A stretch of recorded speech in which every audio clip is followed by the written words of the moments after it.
quando nós falamos aqui em católicos mais tradicionais, nós temos aí um ponto de inflexão que é o Concílio Vaticano II, né? Então não vai dar para abordar tudo do Concílio Vaticano II, mas vamos comentar um pouco do contexto histórico e também sobre o que foi. Exato. O Concílio Vaticano II, no processo da minha conversão, foi também o ponto-chave. Porque, é lógico, como professor de História, eu conhecia algo sobre o Concílio Vaticano II. Eu dava aulas em Volta Redonda, e em Volta Redonda a presença do Concílio Vaticano II é muito forte, porque nós temos lá um colégio público chamado João 23, e Volta Redonda, por ser uma área de segurança nacional durante muitos anos, né, ligada à siderúrgica, à CSN, quer dizer, uma área de trabalhadores, de metalúrgicos. Então, sempre teve muito forte ali a presença da teologia da libertação. Então, a Volta Redonda padecia dessas duas coisas que estão muito ligadas ao Concílio Vaticano II, que é a maçonaria, que é muito forte em Volta Redonda, e a teologia da libertação.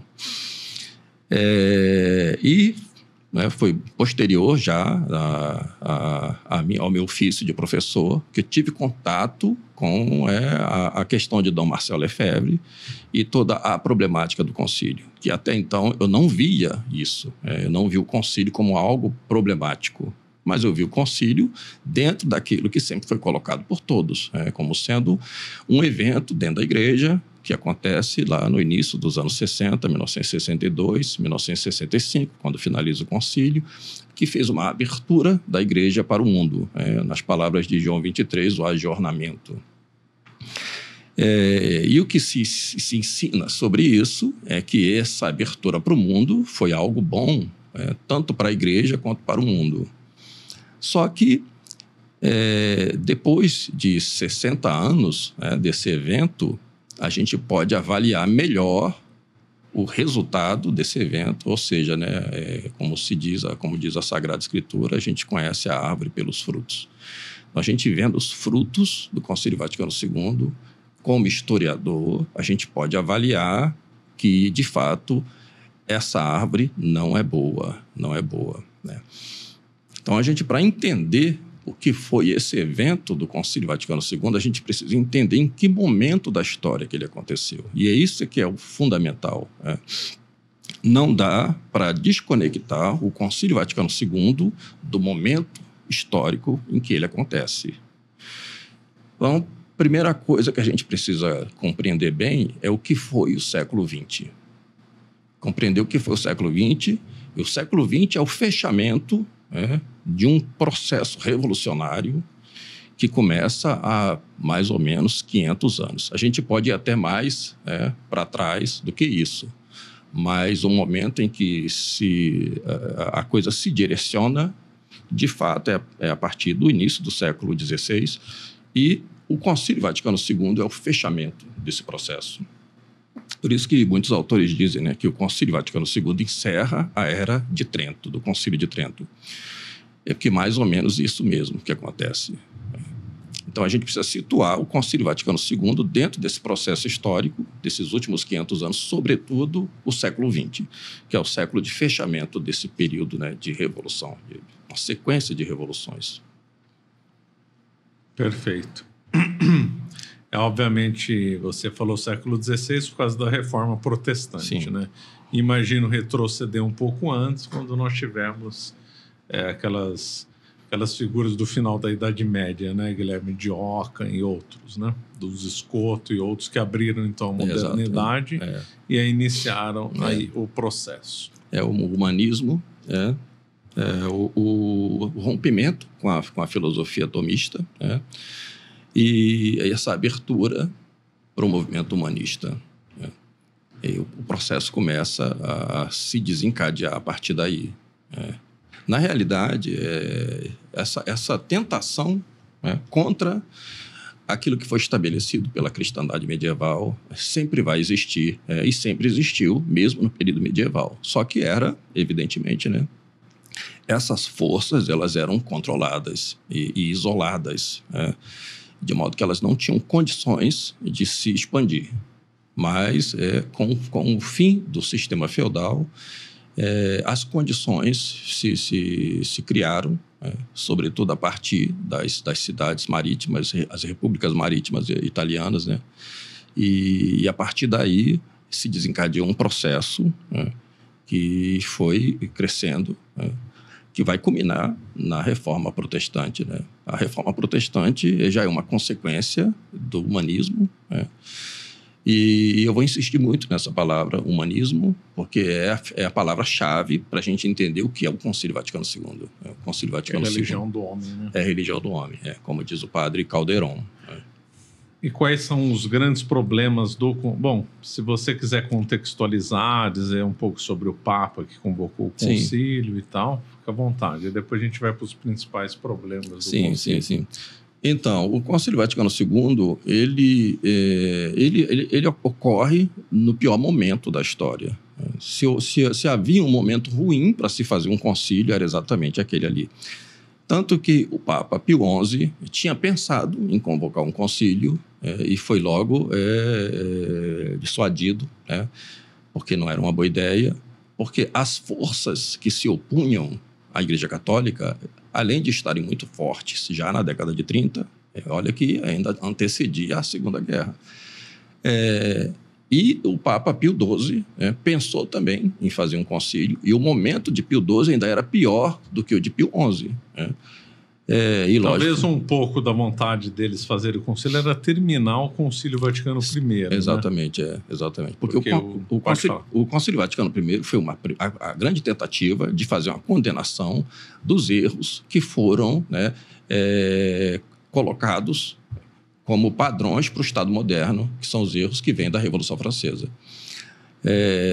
Durante o século XIX, esses erros da Revolução Francesa eles vão se expandindo e a Igreja vai ficando cada vez mais cativa de um mundo contrário à posição da Igreja com relação a tudo o que a gente possa entender, né, para uma civilização.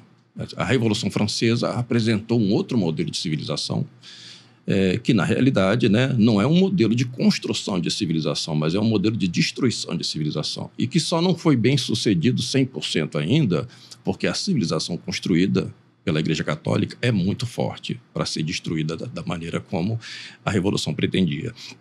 Então, a Revolução foi expandindo e a Igreja foi diminuindo. Então, você tem uma sequência de papas contra-revolucionários no século XIX.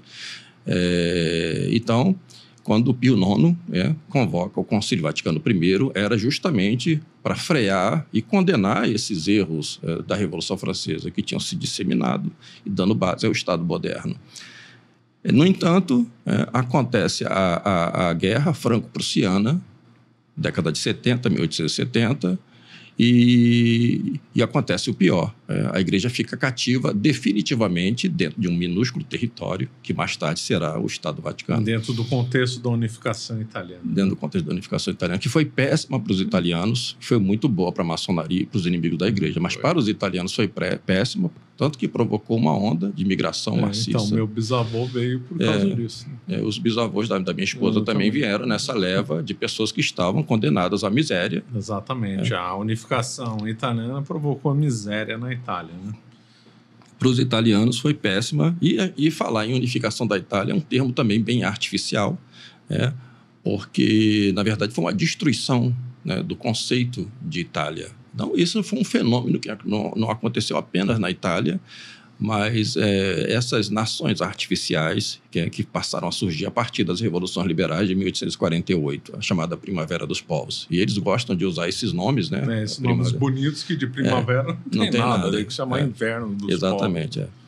Então, o Concílio Vaticano I foi feito sob uma atmosfera propícia mesmo para condenar e colocar às claras os erros da Revolução Francesa. No entanto, a maçonaria fazia um concílio paralelo, que é um anticoncílio, e tudo isso culminou numa numa ação contra a Igreja Católica, em conjunto, e com a colaboração dos monarcas europeus. E a gente vai ver isso uma constante, porque eles, nessa ânsia de se afundar cada vez mais no abismo liberal, eles vão se colocar sempre contra a igreja e contra o próprio país deles. Né? O Brasil sofreu isso, né? Sofreu, e depois nós vemos uma infiltração muito forte do liberalismo na igreja, né? E padres defendendo a república no Brasil foi muito comum. Foi entrando sorrateiramente, né, esses princípios errados da Revolução Francesa, a pessoa sem saber estava defendendo esses princípios errados. Né? Chamado liberalismo católico. Liberalismo católico, que infelizmente é muito pouco estudado hoje em dia. Muito pouco estudado, e muitos continuam seguindo os princípios do liberalismo católico. Sem saber que está errado. E o liberalismo católico, ele tem tanto algo de catolicismo quanto algo de liberal, né? Por isso tem esse nome, e por isso ele é uma heresia dentro do âmbito católico, propriamente católico, que mais tarde, né, com o aborto do Concílio Vaticano I, porque a coisa teve que ser interrompida por causa da Guerra Franco-Prussiana, o Papa São Pio X, vai condenar essa outra forma de catolicismo liberal chamada modernismo.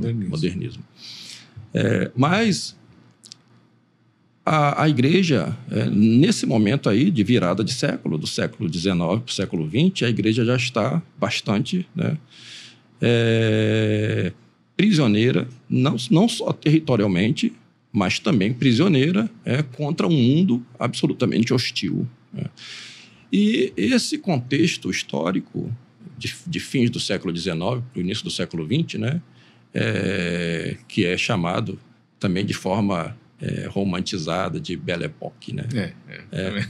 Que de Belle Époque não tinha nada, porque na realidade, né, era uma manifestação de uma anticivilização. Hoje a gente pode falar isso com uma certa certeza. E terminou no que é a Belle Époque? Na Primeira Guerra Mundial. Exatamente. Essa é a prova que foi tudo uma ilusão aquilo. Exatamente, E uma guerra que não tem nada a ver com a Igreja Católica, tem a ver com outros interesses, né? Porque, paralelamente a esse aprisionamento da Igreja, você tem a ascensão e a emancipação judaica, que vai trabalhando, né, para uma outra causa, que é a causa sionista, e que é um tema que incomoda muita gente quando a gente fala dessa questão sionista, né? Mas que está profundamente relacionado à Primeira Guerra, à Segunda Guerra e à Terceira Guerra, que eu chamo de Concílio Vaticano II.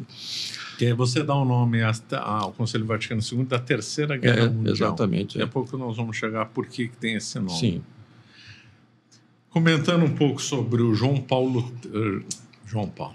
sobre o Papa João XXIII. O que nós podemos dizer? O João XXIII foi aluno do Boianaiuti, que foi um herege modernista, né? Primeiramente, dar uma pincelada aqui sobre o modernismo, né? Então, o catolicismo liberal, o liberalismo católico, ele começa já no rastro da Revolução Francesa, ou seja, são aquela parte do clero que aderiu à Revolução Francesa. Não só porque foram obrigados a assinar, né, a Constituição Civil do clero, mas porque aderiram, de fato, aos ideais da Revolução. De alguma maneira, consideraram que a tríade maçônica, liberdade, igualdade, fraternidade, eram um bem. Né? Evidentemente que essas palavras em si não são ruins, mas o que elas trazem, né, dentro do contexto da Revolução Francesa é que precisa ser analisado, o que elas significam dentro do contexto da Revolução. Mas é dentro desse contexto pior que boa parte do clero vai aderir, fazendo uma traição à Igreja Católica. Então, esses são verdadeiramente traidores. Esses princípios liberais logo vão ser condenados tanto pelos papas do período da Revolução Francesa, né, Pio VI, Pio VII, como depois por Gregório XVI, na encíclica Mirari Vos. E, no entanto, essa doutrina do catolicismo liberal, que é uma espécie de amálgama com a doutrina católica, com os princípios liberais da Revolução Francesa. Eu queria misturar água com óleo. Não tem como você misturar essas duas coisas. É preciso entender um pouco da boa filosofia aristotélico-tomista, para você entender que a filosofia moderna, que predomina no iluminismo e que vai para a Revolução Francesa, ela não tem nenhuma semelhança e nenhum ponto de ligação com a doutrina aristotélico-tomista. São posições antagônicas. Então, querer misturar essas duas coisas realmente é uma ilusão. Mas houve tentativa, claro, infrutífera de tentar juntar, né? O caso mais famoso é o Félicité de Lamennais, que foi condenado pelo Papa Gregório XVI. Parece que ele morreu impenitente, não foi, recusando a extremunção, os últimos sacramentos. É verdade essa história? Sim.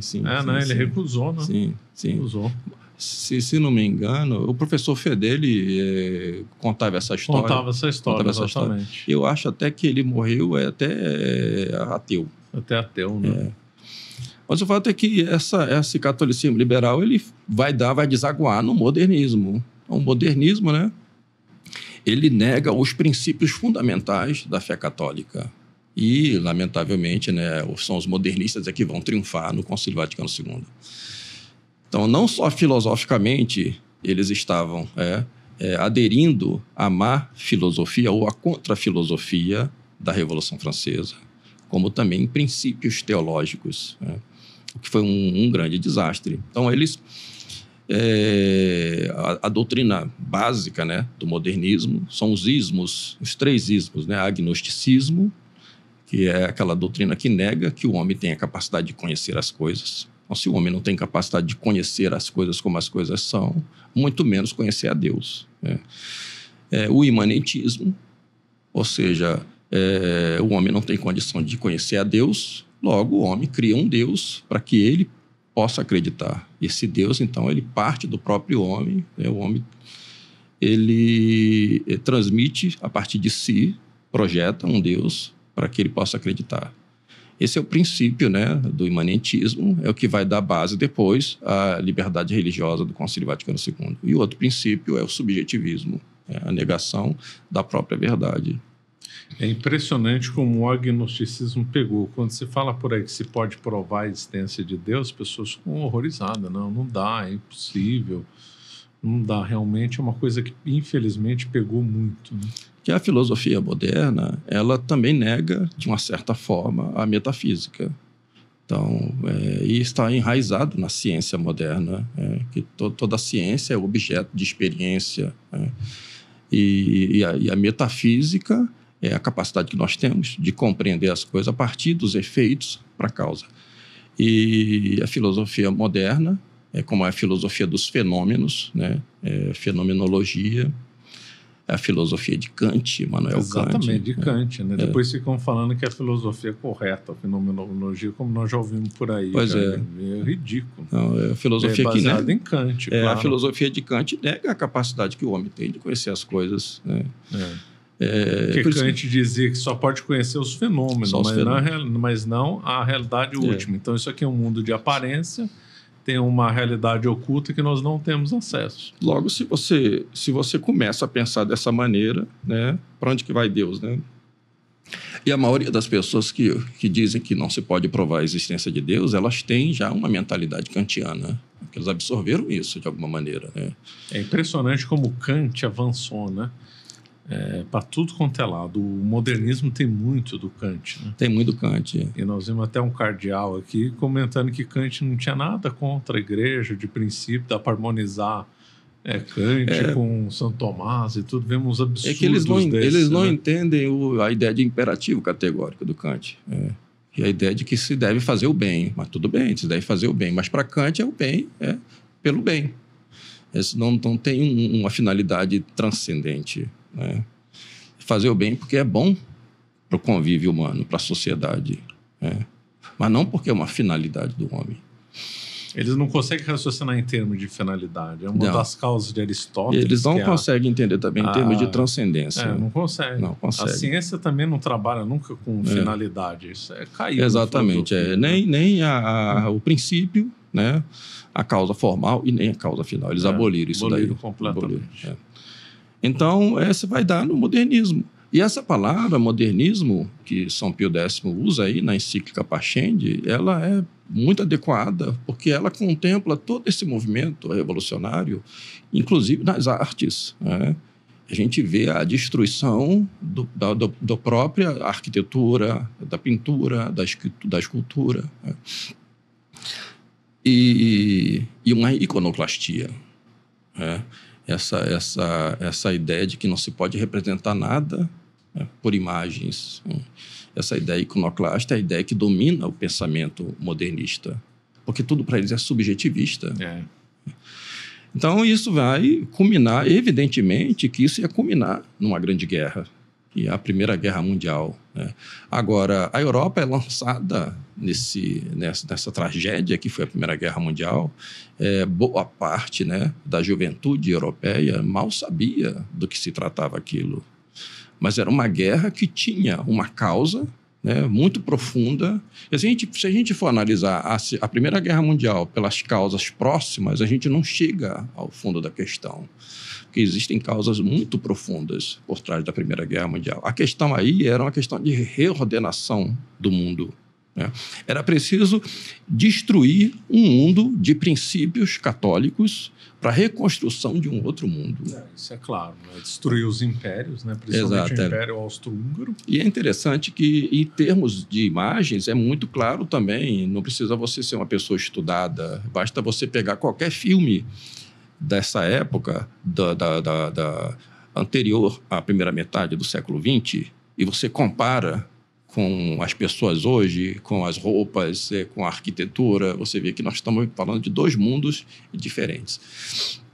É muito interessante fazer esse exercício, né? É muito fácil hoje na internet a gente pegar filmes. Rio de Janeiro, do final do século XIX, primeira década do século XX, a gente vê um outro mundo. É outro mundo, parece outra cidade, outro planeta. Exatamente, impressionante. Impressionante. Eu também gosto de ver isso para me torturar, né? Isso é uma tortura. Eu gosto de ver todo mundo muito bem vestido, né? Tem uma foto muito interessante do Rio Antigo, ali no bairro que eu morava, na Glória, quando teve a inauguração da estátua do Pedro Álvares Cabral, ali pertinho do Outeiro da Glória, né? Você vê uma multidão para um evento de uma inauguração de uma praça, coisa que você não vai ver mais hoje em dia. Ninguém vai. Até porque não tem nem o que comemorar, né? Então, você tinha uma estátua lá do Pedro Álvares Cabral, e mais uma multidão de gente, mas incalculável nessa foto. E a pergunta que a gente faz é assim, quem é que está mal vestido ali? Você não vê. É impressionante. Agora, e hoje eles vandalizariam a estátua do Pedro Álvares Cabral, né? Porque ele foi exaltado. Porque a ideia realmente é destruir, né? Em história a gente aprende que o monumento é um documento, né? Então, para você substituir a história, você destrói monumento. Mas é uma pergunta, se você for falar essas coisas lá em Volta Redonda, na escola, lá, você não tinha problema? Não tinha problema, porque o que acontece é o seguinte, né? Antes da pandemia, né, a gente tinha uma sala de aula e eu fechava a porta e a minha aula eu que dava, né? E eu tinha sempre muito cuidado para também não extrapolar certas coisas, né? Porque como é uma cidade maçônica, muitos alunos eram filhos de maçons. Então, assim, tinha que ter um certo cuidado para falar certas coisas, né? Mas era muito evidente, né? Porque a maçonaria em Volta Redonda, ela está em toda parte. Como está em toda parte, só que as pessoas devia ter uma atividade política, porque era a CSN, afinal, a CSN, né? Exatamente. Então, lá tem muito metalúrgico, obviamente, PT e outros. Exato. E lá deviam fazer uma forte atuação. É o reduto do Bispo Vermelho, né? Dom Valdir Calheiros. Dom Valdir Calheiros assumiu aquela diocese desde o fim do concílio. Em 1966, ele assumiu a diocese de Volta Redonda. Lá é sede do Bispado, Volta Redonda? Acho que é Barra do Piraí. Que é uma cidade mais antiga. Volta Redonda é uma cidade nova. Não, foi feita em função da CSN. Sim, mesmo, né? Depois de Vargas. Mas é a cidade que carrega em si todo esse ranço, né, pós-concílio Vaticano II. Então, eu tinha muita dificuldade de me relacionar com os professores, mas não com os alunos. Os alunos aceitavam bem? Perfeitamente. Porque é muito evidente. Mas quando você apresenta para os alunos numa realidade que é evidente, que dá para você ver claramente, né, os alunos eles vão... É um processo da nossa, né, formação de inteligência. Bom. Agora, o problema com os professores é que eles têm coisas muito arraigadas, que eles não querem abrir mão. Então, as faculdades são faculdades marxistas, que ensinam um viés de história atravessado, com base no materialismo histórico de Marx. E os professores, eles absorveram isso de uma tal maneira que eles não são capazes de abrir mão disso. Eles não são capazes de reavaliar que foram enganados, que compraram um produto errado. Né? Eles não têm humildade para voltar. Né? E até porque, né, a diocese daquela região ali, em Volta Redonda, estimulava esse tipo de ideia, né, de confronto de classes. Né? Os metalúrgicos e os engenheiros da CSN. E, de fato, em Volta Redonda, isso é bem evidente, porque foi uma cidade projetada, não é uma cidade, Volta Redonda não foi uma cidade que surgiu assim, naturalmente, ela foi projetada. Né? Então, você tem lá o rio, você tem a CSN, que atravessa a cidade toda, e você tem o lado... como quem está indo para a Barra do Piraí, o lado direito é o lado dos funcionários metalúrgicos e tal, e o lado esquerdo é o lado mais dos engenheiros.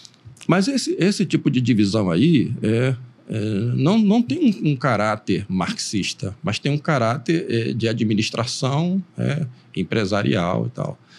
Mas é muito fácil você misturar essas coisas e criar esse conflito de classes. Né? Então, essa é a ótica dos professores em Volta Redonda. Então, para mim, era difícil conviver com esse tipo de coisa, porque eu não sou de Volta Redonda, eu sou carioca. Eu fui para Volta Redonda, porque casei e fui morar em Volta Redonda. Então, eu conseguia ver de fora aquilo que eles que estão ali não conseguem ver. Então, assim, Volta Redonda, o João 23... E é pior do que as cidades vizinhas? Lá é perto de Barra Mansa também, né? Perto de Barra Mansa e tal. As cidades vizinhas têm um traço ainda, né? De um pouco mais de colonial, porque ali foi porque ali foi região de fazendas, produção de café. Então, exatamente. Teoricamente, deveriam ser mais conservadoras. Que, na realidade, Volta Redonda, antes, né? Do Vargas, era uma fazenda. Né? Aquilo ali era uma grande fazenda, que depois foi apropriada para ser a sede da siderúrgica. E a cidade de Volta Redonda se fez em função da siderúrgica. E toda essa mentalidade se forma junto com isso daí. Que vai culminar naquela greve de 88, estimulada pelo bispo Valdir Calheiros, tal, na época do Sarney, que para eles aquilo ali é um marco da luta dos operários contra... E quando teve a privatização, teve um quebra-pau lá, violento. E é interessante que essa coisa da greve de 88 nem tem nem nada a ver com os militares, tem a ver com o governo Sarney, porque foi durante o governo Sarney, né? Mas Volta Redonda carrega esse ranço daí, que tem muito a ver com o Concílio Vaticano II, né? Então, nós vamos chegar nisso daí daqui a pouquinho, falar mais sobre o concílio. Você acaba de assistir um corte do Caravelas Podcast. Na tela está aparecendo o episódio completo e outro corte. Muito obrigado pela atenção.